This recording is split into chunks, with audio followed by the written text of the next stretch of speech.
अस्सलाम वालेकुम। First year chemistry में अभी तक हमने chapter 0, chapter 1, chapter 2, chapter 3 cover किया है। इसके बाद चैप्टर 4 है। मैं अभी चैप्टर 4 को स्किप कर रहा हूँ। अब बड़े बड़े चैप्टर्स जो थे 1, 2, 3 ये तो हमने कर लिए। 4 भी बड़ा चैप्टर है, ये भी करेंगे। स्किप का मतलब हम नहीं पढ़ेंगे ऐसा नहीं है, पढ़ेंगे, लेकिन एक दो छोटे चैप्टर्स हैं, पहले वो डिस्कस कर ले ताकि थोड़ी क्वांटिटी हमारी बढ़ जाए, ताकि आपका टेंशन भी रिलीज़ हो। आप सोचेंगे कि पता नहीं कोर्स कैसे होगा, किस तरह होगा। बेटा ये पढ़ना आपका काम है, हम तो आपको कॉन्सेप्ट क्लियर करा रहे हैं। तो चैप्टर 4 को हम बाद में डिस्कस करेंगे। पहले 5th और 8th पढ़ेंगे, उसके बाद जो है वो कंटिन्यू करेंगे। तो आज हम अनफोल्ड कर रहे हैं चैप्टर नंबर 5 को। The title of chapter number 5 is chemical energetics. ये बहुत ही छोटा चैप्टर है। इसमें क्या आता है? इसमें 3-4 टॉपिक आते हैं। 2 टॉपिक्स हैं, बाकी छोटे छोटे टर्म्स हैं। इसमें हम पढ़ेंगे केमिकल एनर्जेटिक्स क्या है, उसके बाद इससे रिलेशनशिप होता है, इसका रिलेशनशिप है थर्मोकेमिकल रिएक्शन से, यानी एक्सो और एंडोथर्मिक रिएक्शन। इसको पढ़ने के बाद हम थर्मोडायनामिक टर्म को स्टडी करेंगे। थर्मोडायनामिक टर्म में कौन कौन से टर्म्स आते हैं? सिस्टम, स्टेट, सराउंडिंग, ये चीज़ें आती हैं। फिर सिस्टम की एनर्जी, फिर सिस्टम के टाइप्स, बुक में नहीं लिखे हुए लेकिन मैं आपको पढ़ाऊँगा सिस्टम के टाइप्स, और सिस्टम की प्रॉपर्टीज़, एक्सटेंसिव इंटेंसिव प्रॉपर्टीज़ ये आती हैं। और आखिर में आएगा लॉ ऑफ थर्मोडायनामिक, और फाइनली लॉ जो है वो है law of Hess's law of heat of formation. तो चलें स्टार्ट करते हैं। केमिकल एनर्जेटिक्स लफ्ज़ की माना क्या है? केमिकल माना केमिकल रिएक्शंस, एनर्जेटिक माना एनर्जी की चेंजेस। लाजमी है जितने भी हमारे आसपास रिएक्शंस होते हैं एनर्जी के बगैर तो नहीं होंगे, या एनर्जी इन होगी या एनर्जी आउट होगी। कुछ रिएक्शंस ऐसे हैं, जैसे आप बम्बार्डमेंट देखें, मिसाइल देखें, बम धमाके, इनको जब हम शूट करते हैं तो बहुत सारी एनर्जी हमारे सराउंडिंग में रिलीज़ हो जाती है और फिर रिएक्शन होता है। लाइम स्टोन जो है चूना, उसमें पानी डालेंगे तो वो सिस्टम, वो बीकर पूरा गर्म हो जाएगा, हीट बाहर रिलीज़ हो जाएगी। वुड को जलाएंगे तो वुड रिएक्शन करेगा, वुड से बहुत ज़्यादा हीट बाहर निकलेगी। और कुछ सिस्टम्स को हमें हीट देनी पड़ती है। घर में जो हम किचन में रिएक्शंस कराते हैं, जो हम कुकिंग करते हैं, वो कुकिंग तब तक नहीं होगी जब तक हम हीट नहीं देंगे। हम हीट देंगे तब चाय बनेगी, हीट देंगे, हीट एब्जॉर्ब करेंगे तब एग फ्राई होगा। हीट एब्जॉर्ब नहीं कराएंगे तो हमें कोई भी चीज़ कुक्ड नहीं मिलेगी। तो यानी रिएक्शंस में एनर्जी चेंजेस होती हैं, या एनर्जी इन होगी या एनर्जी आउट होगी। अब ये पैटर्न्स ऑफ एनर्जी चेंजेस जो हैं इनको केमिकल एनर्जेटिक्स पढ़ा जाता है। तो केमिकल एनर्जेटिक का एक कॉन्सेप्ट ये हुआ, study of changes of energy during reaction. दूसरा concept study of thermochemistry. Therm लफ्ज़ की माना है हीट एनर्जी। यहाँ पे कौन सी एनर्जी की हम बात कर रहे हैं? Heat energy. तो हीट एनर्जी इन केमिस्ट्री माना हीट एनर्जी इन रिएक्शंस। तीसरा टर्म, तीसरी definition, study of thermochemical reaction. अब जब हम इसको खोलेंगे थर्मोकेमिकल रिएक्शन क्या है, तो हमारा फर्स्ट टॉपिक है थर्मोकेमिकल रिएक्शन। वो 2 किस्म के होते हैं, endothermic reactions, exothermic reaction. Endo माना इनसाइड, यानी इन, जिन रिएक्शंस में हम हीट देते हैं वो एंडोथर्मिक रिएक्शन से। और एक्सो माना एग्जॉस्ट, बाहर निकलना। और जिन रिएक्शंस के दौरान हीट बाहर निकलती है वो एक्सोथर्मिक रिएक्शंस हैं। तो एंडोथर्मिक रिएक्शंस वो हैं जिनमें एनर्जी इनसाइड हो, एनर्जी टेकन की जाए, एनर्जी एब्जॉर्ब कराई जाए। मैंने आपको बताया जब आप कुकिंग करेंगे तो हम एनर्जी देंगे, एनर्जी एब्जॉर्ब नहीं कराएंगे मिल्क और वाटर में तो चाय नहीं बनेगी, तो कोई भी फूड नहीं बनेगा। तो ये ना एनर्जी जिन रिएक्शंस में हम देंगे वो एंडोथर्मिक रिएक्शंस, और जिनसे एनर्जी आउट होगी, जिनसे एनर्जी खुद ब खुद रिलीज हो रही है, हम कोई हीट नहीं कर रहे हैं, खुद वो एनर्जी को आउट कर रहे हैं, वो एक्सोथर्मिक रिएक्शन। पहली पॉइंट क्लियर। दूसरी पॉइंट, जब हम रिएक्शन लिखते हैं तो क्या लिखते हैं? Reactants, arrow, products. रिएक्टेंट्स उसके बाद प्रोडक्ट्स। इस तरफ भी देखें, रिएक्टेंट्स उसके बाद प्रोडक्ट। तो एंडोथर्मिक में प्रोडक्ट के बाद जो चेंज इन एनर्जी होगी वो पॉजिटिव होगी, यानी एनर्जी हमने ऐड की, एनर्जी हमने प्लस की। एंडोथर्मिक में एनर्जी हम प्लस करेंगे, यानी अगर आप एग फ्राई करते हैं तो आपका रिएक्टेंट क्या है? Egg plus oil. प्रोडक्ट क्या बनेगी? Cooked egg. उसके अलावा एनर्जी में चेंज क्या आई? एनर्जी आपने दी, आपने हीट दी तभी एग बना। लेकिन एक्सो में क्या होगा? जो एनर्जी में चेंज होगी वो माइनस हो जाएगी, एनर्जी रिलीज हो जाती है। 5 किलोग्राम वुड को अगर हम जलाएं तो 5 kg वुड को जलाने के बाद जो हमें कोयला मिलेगा, ऐश मिलेगा, क्या वो 5 kg होगा? नहीं ना, वो ज़्यादा से ज़्यादा ½ kg होगा, 1 kg होगा। बाकी 4 kg वुड कहाँ जाता है? 4 kg वुड की एनर्जी बनती है जिस पे हमने कुछ चीज़ पकाई, जो एनर्जी हमारे माहौल में चली जाती है। तो यानी एक्सोथर्मिक रिएक्शन में प्रोडक्ट्स के साथ जो एनर्जी चेंज है वो क्या होगी? माइनस में। तो मेन पॉइंट ये है कि एंडोथर्मिक में जो चेंज इन एनर्जी होगी वो प्लस होगी, एक्सोथर्मिक में चेंज इन एनर्जी क्या होगी? माइनस। तीसरी पॉइंट, एंडोथर्मिक में हमारे पास रिएक्टेंट था जिससे प्रोडक्ट मिले, लेकिन वो कैसे मिले? हमने हीट दी, यानी एनर्जी हमारे पास रिएक्टेंट होगा। अगर एनर्जी नहीं होगी, रिएक्टेंट ये मिसिंग होगा, तो हमारा रिएक्शन नहीं होगा। जैसे अगर कोई आपसे पूछे, भाई सिंपल मैं एग्जांपल दे रहा हूँ जो तकरीबन आप सबको आता होगा, चाय बनाना। आपसे कोई पूछे भाई चाय बनाने में हमने क्या रिएजेंट इस्तेमाल किया, आप क्या बताएंगे? भाई मिल्क हमने इस्तेमाल किया, पानी हमने इस्तेमाल किया, चीनी इस्तेमाल की, टी पार्टिकल्स हमने इस्तेमाल की, बस। लेकिन एक और चीज़ आप मिसिंग कर रहे हैं, क्या? Heat energy. अगर हीट आप नहीं देंगे तो चाय नहीं बनेगी ना, यानी हीट एनर्जी भी आपने इस्तेमाल की ना। तो एंडोथर्मिक रिएक्शन में एनर्जी भी हमारे पास रिएक्टेंट होता है, और एक्सो में क्या होगा? एनर्जी प्रोड्यूस होती है, एनर्जी हमारे पास प्रोडक्ट होगा। जब इधर एनर्जी भी हमारे पास रिएक्टेंट है, तो इस इक्वेशन को हम इस तरीके से भी लिख सकते हैं, वाटर प्लस एनर्जी। यानी इतनी एनर्जी जब देंगे हम वाटर को, जब भी वाटर टूटेगा हाइड्रोजन ऑक्सीजन में। तो एंडोथर्मिक को या तो हम डेल्टा ई पॉजिटिव लिखें, या फिर वाटर प्लस एनर्जी हम लिखें, ये हमारे पास रिएक्टेंट है। इसी तरीके से एक्सो को हम कैसे लिखेंगे? ये हमने लिखा reactants arrow products energy minus. अब हम लिखेंगे ये जो हाइड्रोजन और ऑक्सीजन जब मिलेंगे तो वाटर बनेगा प्लस एनर्जी बनेगी। डेल्टा ई क्या है? वो माइनस है, एनर्जी सिस्टम से बाहर निकल जाएगी, लेकिन बनेगी तो सही ना, कहाँ पे? सराउंडिंग में। तो इस तरीके से भी हम एक्सो को रिप्रेजेंट कर सकते हैं, इस तरीके से भी रिप्रेजेंट कर सकते हैं। आखिरी मेन पॉइंट एक्सो और एंडो के बीच में डिफरेंस के लिए कि एंडोथर्मिक सिस्टम में एनर्जी ऑफ प्रोडक्ट बढ़ जाती है एनर्जी ऑफ रिएक्टेंट से। यानी जब आप कोई चीज़ कुक करते हैं, कोई चीज़ पकाते हैं, तो आपके पास जो प्रोडक्ट होगी उसकी एनर्जी ज़्यादा होगी एज़ कम्पेयर जो कच्ची चीज़ें आपके पास थी पहले रिएक्टेंट्स में, क्योंकि हमने एनर्जी ऐड की हुई है जब भी कोई चीज़ पकी है। तो एंडोथर्मिक में एनर्जी ऑफ प्रोडक्ट बढ़ जाती है। लेकिन एक्सो में क्या होगा? एक्सो में हमारा प्रोडक्ट थोड़ा मिलता है, हमें एनर्जी ज़ाया हो जाती है। मैंने आपको वुड का एग्जांपल दिया, 5 kg वुड को आप जलाएंगे, आपको ½ kg ऐश पाउडर मिलेगा, या ½ kg या 1 kg आपको कोयला मिलेगा। 4 kg कहाँ गए? एनर्जी में। तो एक्सो में प्रोडक्ट की एनर्जी जो है वो कम हो जाएगी रिएक्टेंट से। पहले एनर्जी ज़्यादा थी वुड में, जब जल गया अब एनर्जी तो बाहर निकल गई, अब आपके पास जो प्रोडक्ट है उसमें एनर्जी कम हो जाएगी रिएक्टेंट से। तो ये हो गया थर्मोकेमिकल रिएक्शंस। इनमें कोई किस किस्म की चेंजेस आती हैं, किस किस्म के पैटर्न्स ऑफ एनर्जी चेंज होते हैं, वो हम इस चैप्टर में पढ़ेंगे। अब हम टॉपिक 2 की तरफ आते हैं। केमिकल रिएक्शंस, थर्मोकेमिकल रिएक्शंस के बाद थर्मोडायनामिक का लॉ पढ़ेंगे, लेकिन उससे पहले हम थर्मोडायनामिक टर्म समझते हैं। पहले तो थर्मोडायनामिक को समझो। ये तो फिजिक्स का टॉपिक है, आपने फिजिक्स में पढ़ा होगा, लेकिन फिर भी केमिस्ट्री के लिहाज से जो हमारे पास कंटेंट है तो हम इसको डिस्कस करेंगे। थर्म माना हीट एनर्जी, डायनामिक माना मोशन, मूवमेंट, यानी flow of heat energy, movement of heat energy is thermodynamic. और आपको पता है फ्लो ऑफ हीट एनर्जी कैसे होगी? या सिस्टम से सराउंडिंग में जाएगी, या सराउंडिंग से सिस्टम के अंदर आएगी। या तो हम हीट एनर्जी देंगे, सपोर्ट करेंगे, यानी आउट बाउंड्री से इनर सिस्टम के अंदर आएगी, या फिर हम चीज़ें मिलाएंगे तो एनर्जी रिलीज हो जाएगी। तो थर्मोडायनामिक माना flow of heat energy is thermodynamic.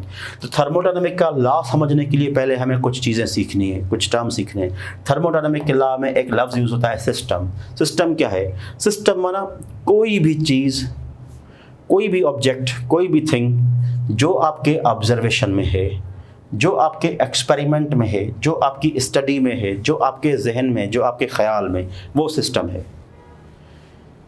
एक इररिलेवेंट एग्जांपल देता हूँ। हम कोई क्रिकेट मैच देख रहे हैं टीवी पे या लाइव, तो क्रिकेट ग्राउंड में क्या चीज़ें हमारे आसपास होती हैं? बहुत सारे लोग होते हैं, और गेम के प्लेयर्स होंगे, जो भी 20+ गेम के प्लेयर्स हैं वो हैं। उसके बाद और हमारे पास क्या होगा भाई? और जो इक्विपमेंट्स हैं, बैट बॉल हैं। उस वक्त हमारे ऑब्जर्वेशन में, हमारी स्टडी में, हमारे एक्सपेरिमेंट में कौन सी चीज़ होती है? इतने सारे लोग नहीं होते हैं। ख़ास तौर पे हमारे जहन में होता है बाल, कि बाल कहाँ पे जा रहा है, कैच हो रहा है या बाउंड्री से आउट हो रहा है, छक्का लग रहा है, चौका लग रहा है। तो इस पूरी यूनिवर्स में उस वक्त हमारा जो एम होता है, जो ख्याल होता है, जो ऑब्जर्वेशन होती है, वो सिर्फ छोटे से एक बाल के ऊपर होती है। तो वो बाल जो है सिस्टम है, उसके अलावा जितनी भी चीज़ें हैं पूरी दुनिया वो सराउंडिंग है। ठीक है, अब आ जाते हैं केमिकल एग्जाम्पल पे। हम पानी को बॉयल कर रहे हैं, ये हमारे पास गिलास है, ये वाटर है, ठीक है, ये हमारे पास जो है H2O है। इसको बॉयल करने के लिए हमें हीट चाहिए। इसमें हमने थर्मामीटर रखा, चेक कर रहे हैं कि कितने डिग्री सेंटीग्रेड पे पानी बॉयल हो रहा है। इसको हमने टेबल पे रखा, हीट पे रखा। अब हम एक कॉलेज में, एक एकेडमी में, लेबॉर्ट्री के अंदर खड़े हैं। लेबॉर्ट्री में हम बहुत सारे स्टूडेंट हैं, हमारे पास स्टेज है, टेबल है, ये बर्नर है, ये गिलास है, इसके अंदर पानी है, थर्मामीटर है। अब हमारा एक्सपेरिमेंट क्या है? हम चेक कर रहे हैं बॉइलिंग पॉइंट ऑफ वाटर। तो सिस्टम क्या होगा? सिस्टम ये थर्मामीटर नहीं होगा। हम इसकी स्टडी करने नहीं आए, हम गिलास की स्टडी करने नहीं आए, हम टेबल की स्टडी करने नहीं आए, हम इस बर्नर की स्टडी करने नहीं आए। हमारा एम क्या है? पानी की बॉइलिंग पॉइंट चेक करना। तो water is surrounding, sorry system. ये वाटर जो है ये हमारे पास क्या होगा? सिस्टम। तो जो चीज़ हमारी ऑब्जर्वेशन में होगी वो सिस्टम होगी। बाकी वाटर के अलावा ये गिलास, ये टेबल, ये पूरी लेबॉर्ट्री, पूरा एकेडमी, पूरा यूनिवर्स का जो जितना भी पोर्शन है वो सब चीज़ें क्या होंगी? सराउंडिंग। तो सिस्टम माना कोई भी चीज़ जो हमारे ऑब्जर्वेशन में है, जो हमारी कैलकुलेशन में है, जो हमारे एक्सपेरिमेंट में है, वो सिस्टम है। उसके अलावा except the system all other things of the universe termed as surrounding. बाकी सारी चीज़ें क्या होंगी? सराउंडिंग। सिस्टम सराउंडिंग के बाद एक छोटा सा टर्म है बाउंड्री। बाउंड्री क्या है? बाउंड्री भी सराउंडिंग का एक हिस्सा है। कौन सी सराउंडिंग का हिस्सा? जो सिस्टम को पकड़े, जो सिस्टम को कैच करे। मिसाल के तौर पे हमारे पास एक केमिकल है जिसके अंदर ये 3 पार्टिकल्स हैं जिन पे हम एक्सपेरिमेंट कर रहे हैं। अब आप बताइए बाउंड्री क्या है? ए ये बाउंड्री है, बी ये बाउंड्री है, सी ये बाउंड्री है, डी ये बाउंड्री है। A B C D, which one is boundary? मैंने आपको बताया बाउंड्री सराउंडिंग का वो हिस्सा है जो सिस्टम को होल्ड करता है।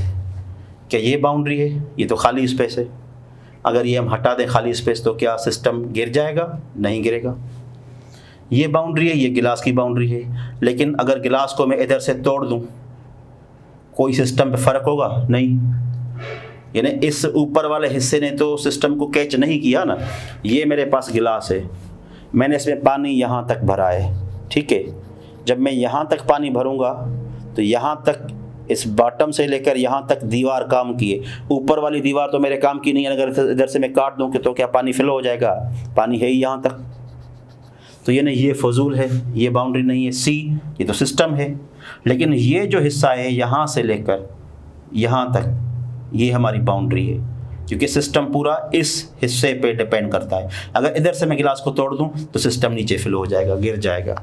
तो ये पूरी सराउंडिंग बाउंड्री नहीं होती। सराउंडिंग का वो हिस्सा जो सिस्टम को कैच करता है, सिस्टम से कांटेक्ट में है, सिस्टम को होल्ड करता है, वो हमारे पास बाउंड्री होगा।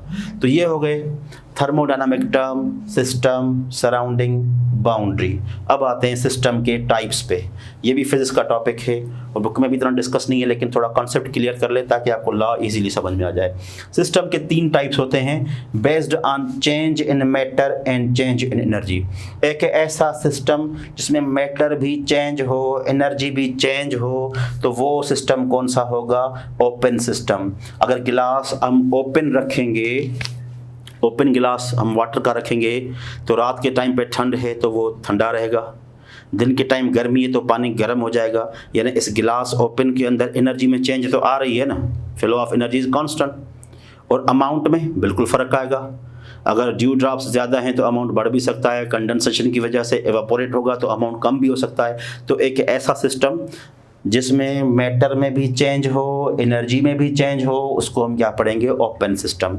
दूसरा सिस्टम है क्लोज्ड, जिसमें मैटर चेंज नहीं होगा, एनर्जी में चेंज ज़रूर होगी। ये कौन सा सिस्टम है भाई? आपके पास थर्मोस फ्लास्क है, थर्मोस फ्लास्क है जिसमें आपने बहुत ठंडा बर्फ़ रखी हुई है। क्या वो हमेशा बर्फ़ रहेगी?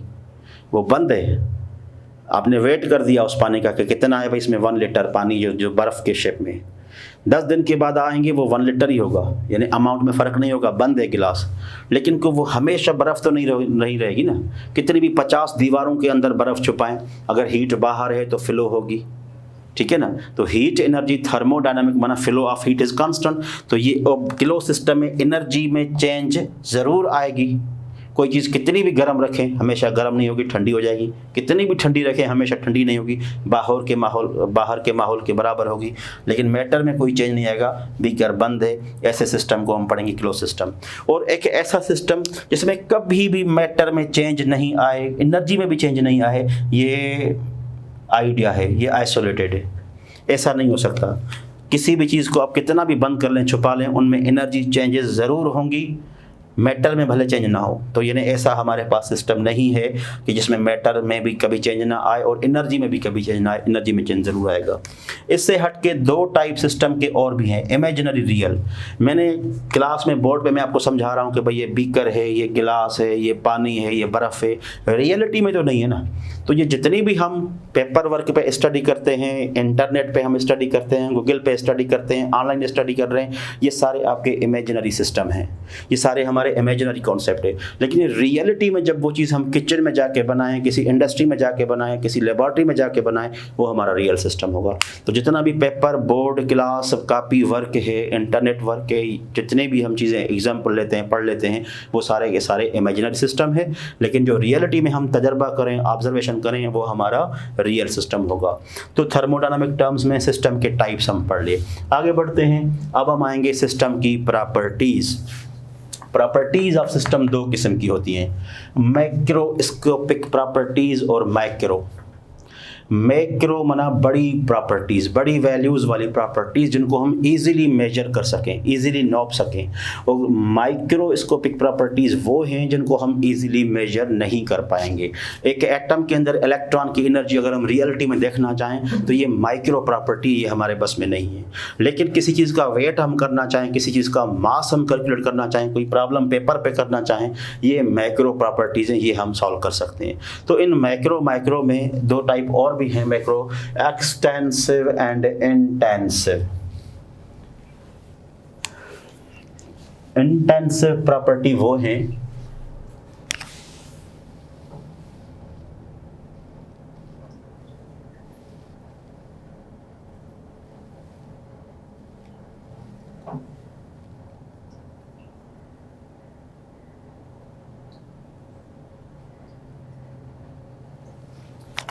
इंटेंसिव माना इंडिपेंडेंट। रट्टा लगाने के लिए कॉमन सेंस इन को ज़हन में रखें। इंटेंसिव प्रॉपर्टी माना इंडिपेंडेंट। किस चीज़ पे independent? On amount of matter. एक ऐसी वैल्यू, एक ऐसी प्रॉपर्टी जो फिक्स रहे, चाहे मैटर का अमाउंट आप कितना भी लें, मैटर का अमाउंट बढ़ा लें, कम करें, उस प्रॉपर्टी में कोई फ़र्क ना आए, वो इंटेंसिव प्रॉपर्टी। जैसे 1 लीटर कोल्ड ड्रिंक है, 1 लीटर 7 अप है, वो 1 लीटर है।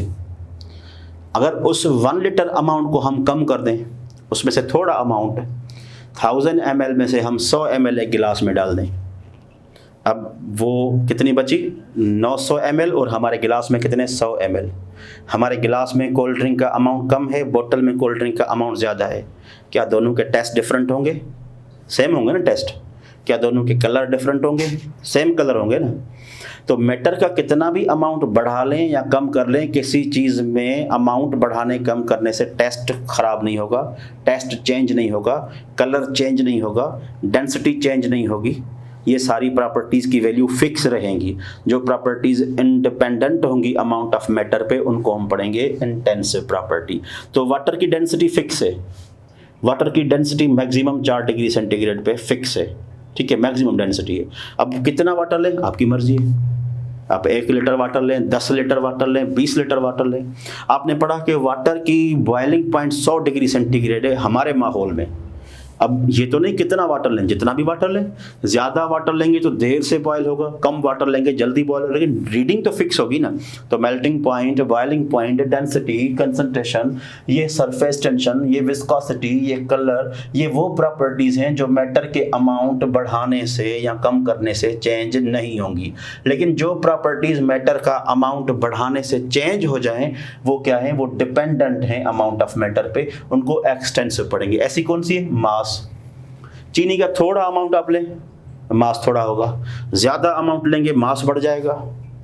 एनर्जी, पेट्रोल थोड़ा आप जलाएं गाड़ी में, थोड़ी एनर्जी आपको देगा, आप थोड़ा डिस्टेंस ट्रैवल करेंगे। अगर पेट्रोल का अमाउंट बढ़ा लें तो आपको ज़्यादा एनर्जी मिलेगी, ज़्यादा डिस्टेंस आप ट्रैवल करेंगे। तो ये वो प्रॉपर्टीज़ हैं किसी भी सिस्टम की, मास, अवोगाड्रो नंबर, मोल, एनर्जीज़ के टाइप्स, ये वो प्रॉपर्टीज़ हैं जो एक्सटेंसिव हैं, जो मैटर के अमाउंट पे डिपेंड करती हैं। तो ये हो गया सिस्टम की प्रॉपर्टीज़। बहुत ही आसान। इंटेंसिव माना इंडिपेंडेंट हो मैटर के अमाउंट पे, एक्सटेंसिव माना डिपेंडेंट हो। अब हम आते हैं सिस्टम की स्टेट्स। स्टेट्स माना कंडीशंस, स्टेट्स माना चेंजेस। स्टेट्स वो चीज़ें होती हैं जो सिस्टम को डिस्क्राइब करेंगी, जो सिस्टम को शो करेंगी, सिस्टम को एक्सप्लेन करेंगी। और स्टेट्स दो हो सकती हैं। कौन सी? एक स्टेट होगी बिफोर चेंज, एक स्टेट होगी आफ्टर चेंज। जैसे गिलास है, ठीक है, इसमें पानी भरा हुआ है, ये पानी है, ठीक है, ये इसका वॉल्यूम है। कितना वॉल्यूम है भाई? 2 लीटर। इस गिलास का वॉल्यूम जो है V जो है 2 लीटर है। अब मैं इस गिलास को चेंज करता हूँ। कैसे चेंज करता हूँ? थोड़ा पानी में इस्तेमाल कर देता हूँ ये। अब देखें गिलास के वॉल्यूम में, स्पेस में चेंज आई? बिल्कुल चेंज आई। भाई चेंज से पहले कितना था? 2 लीटर। और चेंज के बाद अब हमारे पास पानी कितना है? अब 1 लीटर। तो ये नहीं, चेंज से पहले जो V था वो फर्स्ट था, चेंज के बाद जो V है वो सेकंड है। तो किसी भी सिस्टम में किसी भी प्रॉपर्टी बिफोर चेंज जो होगी वो फर्स्ट स्टेट होगी, वो इनिशियल स्टेट होगी, और जो आफ्टर चेंज होगी वो सेकंड स्टेट होगी, वो फाइनल स्टेट होगी। बिफोर चेंज एनर्जी क्या थी? E1। अब जब हमने किसी चीज़ को यूज़ किया अब एनर्जी क्या है? E2। बिफोर चेंज टेम्परेचर क्या था? T1।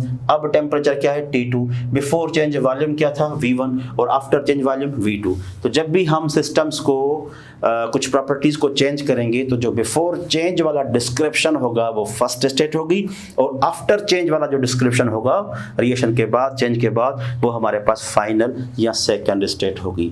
तो सिस्टम की प्रॉपर्टीज, सिस्टम की स्टेट्स हो गई। अब हम आते हैं सिस्टम की एनर्जीज पे।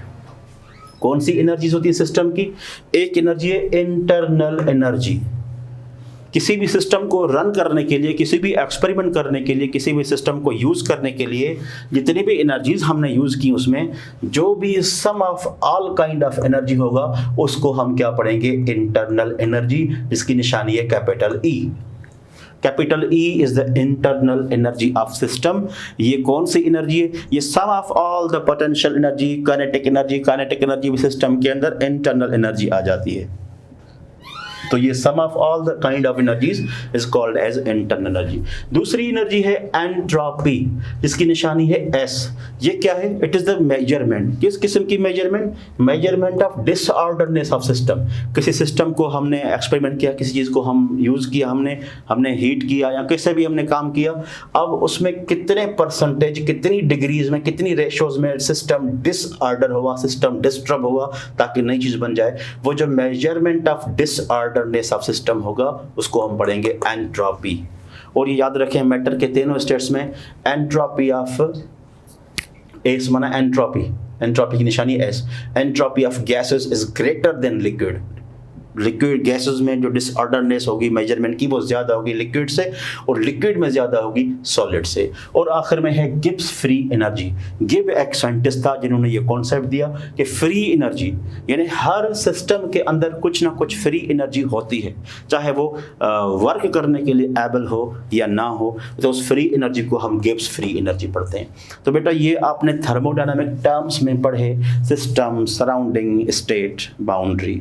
और इसके अलावा आपने पढ़े सिस्टम के स्टेट सिस्टम की, टाइप्स सिस्टम की, एनर्जी सिस्टम की जो है वो ये प्रॉपर्टीज़, ये सारा कुछ मैंने आपको पढ़ा दिया जो बुक में अवेलेबल है। ये चैप्टर छोटा है तो आप ये नहीं सोचिएगा सर ने एक लेक्चर में चैप्टर पूरा कर दिया, लेकिन आप खुद किताब खोल के देखें, किताब की ईच एंड एवरीथिंग हम पढ़ रहे हैं। और अभी इस लेक्चर के बाद आपको इस पूरे चैप्टर की वर्कशीट भी अपलोड की जाएगी। अब हम आते हैं second last topic of this chapter, main topic, first law of thermodynamic. It is the law माना universal truth fact about thermodynamic. Thermodynamic means motion of energy. Energy जब भी रिएक्शंस में मूव होती है उसके लिए हमारे पास एक फैक्ट है, जो फैक्ट ये हमें बताता है फर्स्ट पॉइंट कि एनर्जी हमेशा कंजर्व रहती है, एनर्जी हमेशा फिक्स रहती है, एनर्जी हमेशा सेम रहती है, एनर्जी में कभी चेंज नहीं आएगी। यानी इस लॉ की डेफिनेशन है, energy can nether be created nor be destroyed during any reaction. जब भी कोई रिएक्शन होता है तो रिएक्शन से पहले और रिएक्शन के बाद एनर्जी में कोई फ़र्क नहीं पड़ता। जैसे मैंने आपको शुरू में एग्जांपल दिया, अगर 5 kg वुड में आप एनर्जी मेजर करो और जब उसको आप जलाएं, जलाने के बाद जब आपको कोयला मिले उसकी एनर्जी मेजर करो, उसमें एनर्जी आपको कम मिलेगी। अगर 5 kg वुड को जलाएं तो हमें हीट ज़्यादा मिलेगी, या 5 kg कोयले को जलाएं हीट ज़्यादा मिलेगी। कोयले से हीट कम मिलेगी ना, हमें वुड से ज़्यादा हीट मिलेगी, तो एनर्जी कम हो गई। तो इस लॉ में बताया है वो एनर्जी कम नहीं हुई है, बल्कि उस एनर्जी का आपको काम मिला है, उस एनर्जी का आपको दूसरी जो है वो फॉर्म्स मिले हैं। अगर हमने खाना पीना खाया, डिनर किया, लंच किया, ब्रेकफास्ट किया, हम बिल्कुल एनर्जीफुल हो गए, 4 घंटे के बाद हमें भूख लगती है, एनर्जी कम हो गई। क्यों कम हो गई? क्योंकि वो एनर्जी हमारी काम में कन्वर्ट हो गई। Work is the product of energy. तो इस लॉ के मुताबिक energy can neither be created nor be destroyed during any reaction, it remains constant. हाँ, ये ज़रूर है, इट चेंजेस इट्स फॉर्म, अपने फॉर्म चेंज होता है, एक टाइप से दूसरे टाइप में चली जाती है। उसके हमारे पास कौन से प्रूफ्स हैं? उसके हमारे पास मैथमेटिकल तकरीबन 4 इक्वेशंस हैं जिनकी एक्सप्लेनेशन आना ज़रूरी है। ये लॉ हेल्महोल्ट्ज़ ने 1847 में दिया। तो पहली इक्वेशन पे हम वर्क करते हैं। मैथमेटिकली इस लॉ की डेफिनेशन ये इक्वेशन डिस्क्राइब करेगी, delta is equal Q minus W. Delta E माना यानी जो आपको डाउट होता है, जो आपको महसूस होता है कि there is change in energy, वो चेंज क्या होगी? वो चेंज बराबर होगी क्यू, यानी जितनी एनर्जी आपने किसी सिस्टम को एब्जॉर्ब कराई उससे माइनस करें डब्ल्यू, माना वर्क डन बाय सिस्टम। अगर आपको महसूस होता है कि भाई 200 जूल की एनर्जी ज़ाया हो गई, तो ज़ाया नहीं हुई। जो आपने 400 या 500 या 300 या 200 जूल एनर्जी एब्जॉर्ब कराई किसी सिस्टम को या अपनी बॉडी को, उससे वर्क डन हुआ। वो वर्क डन कितनी एनर्जी का, वो माइनस करो। अब जब आप करेंगे तो आपको डिफरेंस ऑफ एनर्जी मिल जाएगा। अगर डिफरेंस ऑफ एनर्जी आप महसूस करते हैं तो वो किस वजह से? वो वर्क डन होता है। तो फर्स्ट इक्वेशन हो गई delta E is equal Q minus W, यानी जितनी भी एनर्जी में चेंज आएगी वो एब्जॉर्ब एनर्जी से वर्क माइनस होगा। अब हम आते हैं दूसरी इक्वेशन पे, that is delta E is equal to Q minus P delta we.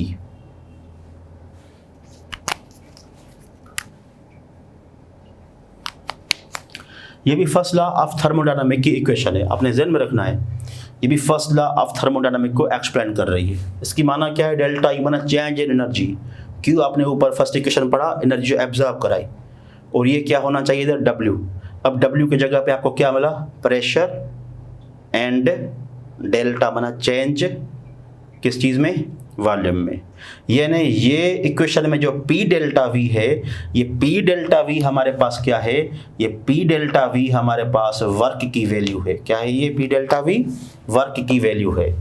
और ये पी डेल्टा वी तब हमें मिलेगा वर्क जब सिस्टम में चेंजेस आएंगी प्रेशर और वॉल्यूम में। तो दूसरा कॉन्सेप्ट आपको ये मिला कि ये जो इक्वेशन है ये एक ऐसे सिस्टम को रिप्रेजेंट कर रही है जिस सिस्टम में प्रेशर भी चेंज हो रहा है, वॉल्यूम भी चेंज हो रहा है।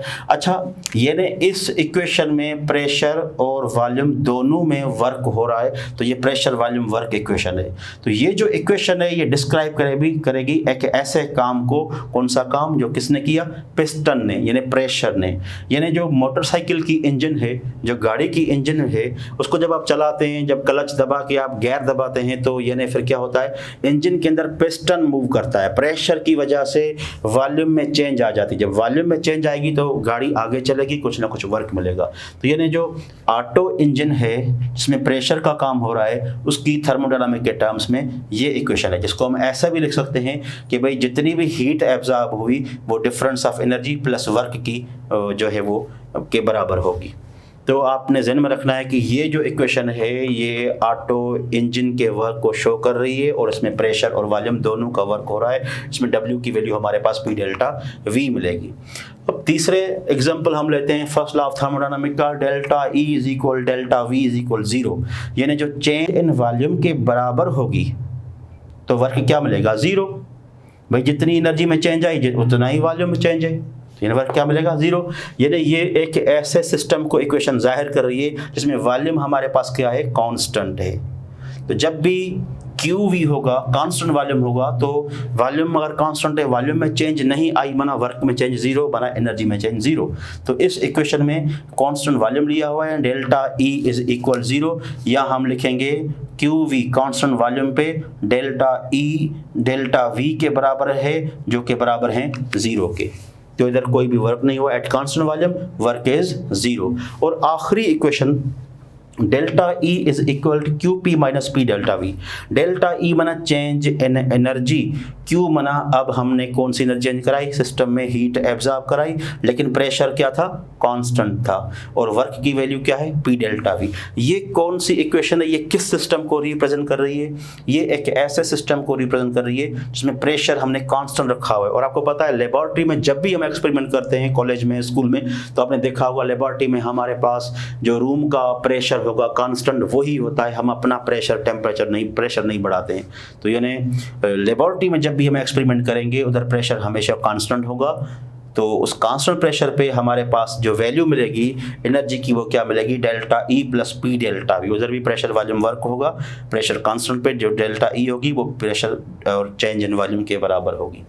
तो ये इक्वेशंस आपने ध्यान में रखनी है कि ये इक्वेशन किस चीज़ को रिप्रेजेंट करती है और दूसरी इक्वेशंस किस चीज़ को रिप्रेजेंट कर रही है।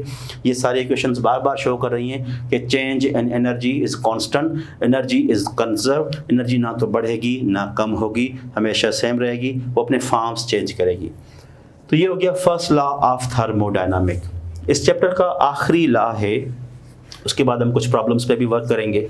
ऐसा नहीं सिर्फ टॉपिक पढ़ेंगे, कुछ प्रॉब्लम्स भी मैं आपको सिखाऊंगा इसके। इस चैप्टर का आखिरी लॉ है law of heat of formation या law of constant heat of summation. पहले हम पढ़ते हैं हीट ऑफ फॉर्मेशन क्या है। जितनी भी हीट एनर्जी एब्जॉर्ब होती है या रिलीज होती है वो हीट ऑफ फॉर्मेशन है। खाना बनाते हैं, कितनी एनर्जी आपने खाने बनाने में एब्जॉर्ब की, वो हीट ऑफ फॉर्मेशन है। और जब कोई दो चीज़ों को मिलाते हैं, धमाका होता है, हीट रिलीज होती है, कितनी एनर्जी बाहर रिलीज हुई, वो भी हीट ऑफ फॉर्मेशन। तो सिस्टम के अंदर जो हीट बने या सिस्टम के बाहर हीट खारिज हो जाए, वो हीट का जितना भी अमाउंट होगा उस अमाउंट को हम पढ़ेंगे heat of formation. So heat of formation means exothermic energy और endothermic energy. Law of heat of formation was given by G.N. Hess in 1846। तो हीट ऑफ फॉर्मेशन की निशानी क्या है, delta HF, it is heat of formation. और याद रखें इस लॉ में हम ये पढ़ रहे हैं कि ये heat of formation her reaction की कांस्टेंट है, हर रिएक्शन की इंडिपेंडेंट है ऑन द वे। जितनी भी एनर्जी किसी चीज़ को नीड होगी उतनी ही एनर्जी देंगे तब वो रिएक्शन होगा, उससे कम देंगे तो वो रिएक्शन नहीं होगा, चाहे किसी भी वे में हम रिएक्शन कराएं। यानी हम डिफाइन करेंगे इस लॉ को कि हीट एनर्जी जो किसी रिएक्शन में एब्जॉर्ब हो रही है या रिलीज हो रही है ड्यूरिंग एनी रिएक्शन, वो हमेशा कांस्टेंट रहेगी, फिक्स रहेगी, सेम रहेगी। और इधर the reaction is taken in one step और the reaction is taken in several step. यानी हर रिएक्शन की एनर्जी हमेशा कांस्टेंट है, चाहे रिएक्शन को आप एक स्टेप में लें, चाहे रिएक्शन को आप बहुत सारे स्टेप में कराएं, लेकिन एनर्जी में कोई चेंज नहीं आएगी। अब हम इसका एक एग्जाम्पल लेते हैं, जो जनरल एग्जाम्पल हम ले रहे हैं कि सपोज करें हमारे पास ए रिएक्टेंट है और प्रोडक्ट डी है। ए से हम डी बना रहे हैं और हमें बुक में वैल्यू मिली है delta HF minus 50 kilo joule mole. यानी जब ए डी में कन्वर्ट होगा तो इतनी एनर्जी रिलीज होगी। ये कंप्लीट डी तब तक नहीं बनेगा जब इतनी हीट रिलीज नहीं होगी। अगर minus 49 kilo joule energy release होगी तो डी स्टेबल नहीं होगा। तो ये डी जब बनेगा तो उसकी एनर्जी क्या है, माइनस 50 कांस्टेंट है। अब हम क्या करते हैं, एक और हल निकालते हैं ए को डी में कन्वर्ट करने के लिए। क्या हम हल निकालते हैं, हम 4 स्टेप फॉलो करते हैं। पहले स्टेप में हम ए को बी में कन्वर्ट करते हैं, दूसरे स्टेप में हम बी को सी में कन्वर्ट करते हैं और तीसरे स्टेप में सी को डी में कन्वर्ट करते हैं। यानी ये रिएक्शन हम मुख्तलिफ स्टेप्स में करके देखते हैं और देखते हैं क्या एनर्जी में चेंजेस आती हैं या एनर्जी वही रहती है। अब जब हम सपोज करें फर्स्ट स्टेप हमने ए को बी में कन्वर्ट किया तो कितनी एनर्जी रिलीज हुई, -25। जब बी को हमने सी में कन्वर्ट किया तो कितनी एनर्जी रिलीज हुई, -15। और जब सी को डी में कन्वर्ट किया तो कितनी एनर्जी रिलीज हुई, -10। अब इस लॉ का नाम क्या है, law of constant heat of summation. हम क्या करेंगे, इन तमाम स्टेप्स की हीट को सम करेंगे। तो summation of heat of formation of first step, second step and third step. First step में कितनी हीट रिलीज हुई, 25, सेकंड स्टेप में 15, थर्ड स्टेप में 10। टोटल एनर्जी कितनी हुई, -50।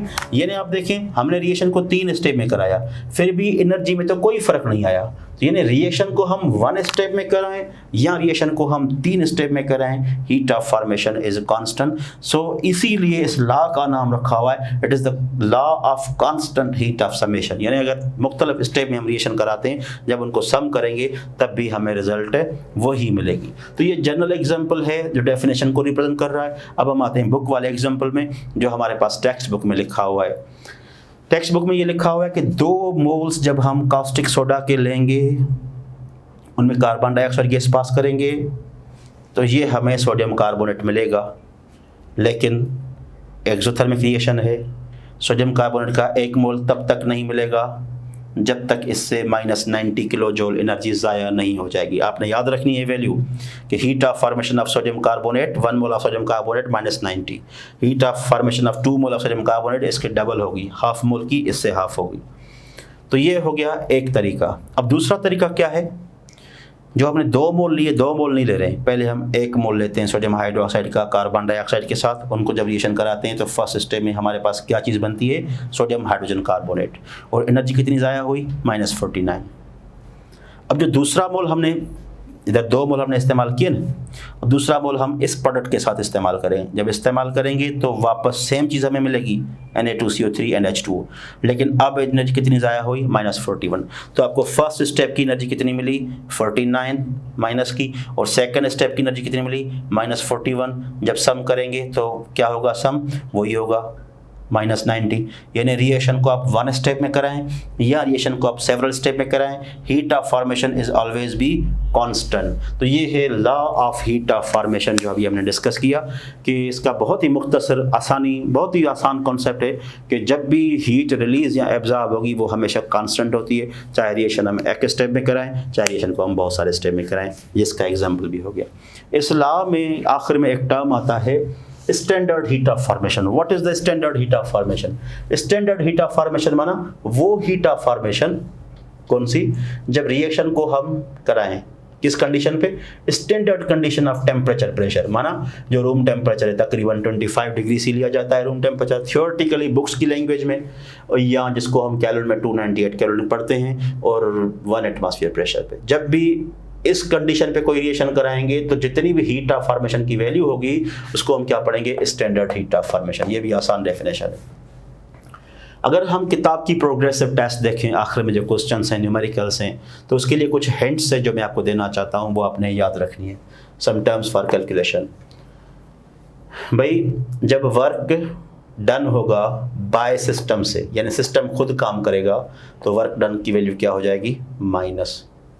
और जब हम सिस्टम को काम में लाएंगे, हम अपना वर्क करेंगे सिस्टम के ऊपर, वर्क डन ऑन सिस्टम, तो W की वैल्यू क्या हो जाएगी, प्लस में।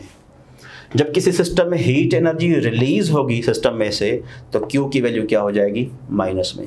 और जब हम हीट एब्जॉर्ब कराएंगे तो Q की वैल्यू क्या रहेगी, प्लस में। और जब भी हम चेंज इन हीट एनर्जी मालूम करेंगे तो वो क्या बन जाएगा, डेल्टा E। अब आप अपने किताब की 5वें चैप्टर के एंड में जो एक्सरसाइज हैं उसमें आप क्वेश्चंस देखें। पहले तो उसमें 3 क्वेश्चंस हीट ऑफ फॉर्मेशन के हैं, वो सारे क्वेश्चन एंट्री में अगर आ जाते तो सॉल्व नहीं करेंगे, हम रफ वर्क नहीं करेंगे, इसलिए बेहतर ये 3 क्वेश्चंस तो हैं, तीनों क्वेश्चंस की आप वैल्यूज़ याद रख लें कि heat of formation of methane क्या है, इथेन क्या है, एसिटिक एसिड क्या है, और कार्बन डाइऑक्साइड गैस की जो इक्वेशन में यूज़ की गई -394 और वाटर की जो -286, ये आपने हीट ऑफ फॉर्मेशन याद रख लेनी है। बाकी 3 क्वेश्चंस जो हैं 6B एक्सरसाइज 7A 7B, उसमें क्वेश्चन में ये मिलता है कि भाई एक सिस्टम है जिसने इतने किलो जूल का वर्क किया, इतनी उसकी हीट एब्जॉर्ब हुई या रिलीज हुई, बताइए चेंज एनर्जी क्या है। तो वो बहुत आसान है, जैसे एक एग्जांपल मैं आपको अपनी तरफ से करा रहा हूँ। मैंने लिखा है 200 joules work done by system. आपको पता है वर्क डन बाय सिस्टम मैंने ऊपर हिंट क्या दी, माइनस में हो जाएगी वैल्यू, और 450 जूल की एनर्जी हमने ऐड की, एडेड एनर्जी क्या हो जाएगी प्लस में। तो फर्स्ट लॉ ऑफ थर्मोडायनामिक्स की इक्वेशन क्या है, delta E is equal Q plus में, वर्क माइनस में है, तो क्यू क्या है 450 और वर्क की वैल्यू क्या है 200, तो चेंज इन एनर्जी आपको क्या मिलेगी 250 जूल्स। ये बहुत आसान क्वेश्चंस हैं, ये तीनों क्वेश्चंस इसी एक फार्मूला पे जुड़े हुए हैं, लेकिन आपको याद रखना है कि क्यू माइनस में कब होगा, डब्ल्यू प्लस में कब होगा, तो वो मैंने आपको ऊपर हिंट्स दे दी। उम्मीद है कि ये बहुत ही आसान जो है टर्म्स, आसान टॉपिक्स थे। इसमें ख़ास तौर पे टॉपिक ही 2 है, थर्मोडायनामिक का लॉ और लॉ ऑफ हिस, 2 टॉपिक है, बाकी छोटे टर्म्स हैं वो हमने डिस्कस किए। मैंने आपको सारी की पॉइंट्स दे दी हैं, कुछ पॉइंट्स ऐसे भी मैंने दी जो बुक में नहीं है, और कैलकुलेशन की भी मैंने आपको हिंट समझा दी। इंशाल्लाह ये कॉन्सेप्ट आपका क्लियर हो जाएगा। जब आप वर्कशीट फॉलो करेंगे, सॉल्व करेंगे, तो मेरे ख्याल में आपको कोई दिक्कत नहीं होगी। तो अभी इस लेक्चर में 5.1 में हमने चैप्टर नंबर 5 कवर कर लिया। अब हमारे 4 चैप्टर कंप्लीट हैं। इसके बाद एक और छोटा चैप्टर है, अगले लेक्चर में मैं आपको चैप्टर नंबर 8 के बारे में कॉन्सेप्ट्स दूंगा, फिर हम बाकी जो रहते हैं वो कंटिन्यू करेंगे। ठीक है, अल्लाह हाफिज़।